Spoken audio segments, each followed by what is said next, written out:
Hey guys, in today's video, we're making an orange cranberry sauce. It's super easy to make with fresh cranberries, some orange juice. Let's get started. Hey, I'm Laura, and on this channel, I share my family's favorite recipes, as well as some of the holiday classics that we've been eating for years.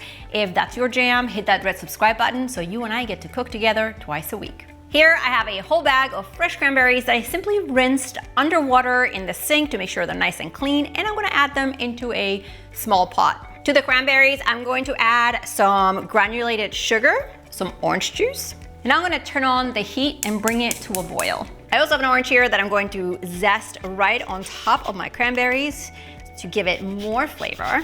Now, one quick tip is to make sure you get all the zest left here under the zester. That's always extra and can't be missed.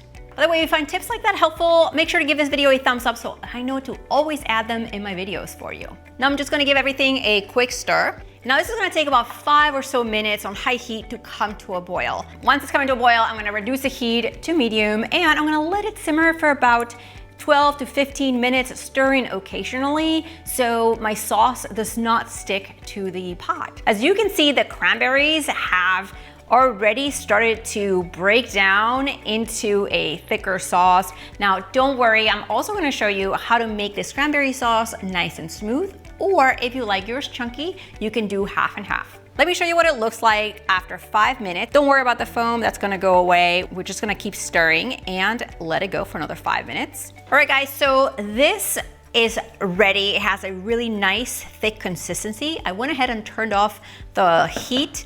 And now to make it smooth, you can take an immersion blender and put it right into your pot and immerse it and make it as smooth as you want. But because I know most of you don't have an immersion blender, I'm just using a regular blender to make it nice and smooth. You can use a ladle, or if you have a small pot like I do, pour it directly in your blender jar. If your sauce is still hot like mine, make sure to vent the lid so that the heat can escape.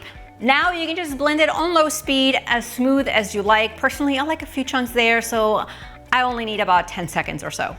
Check it out, there's a thick texture in there, but all the skins have been blended. Now all you have to do is pour the cranberry sauce directly into your jar or serving dishes. Now once these fully cool off, I'll place the lid on them and refrigerate them for up to 10 days, which is awesome because that means that you can make this cranberry orange sauce ahead of time. Make sure to grab the measurements to this cranberry orange sauce right below this video. See you next time.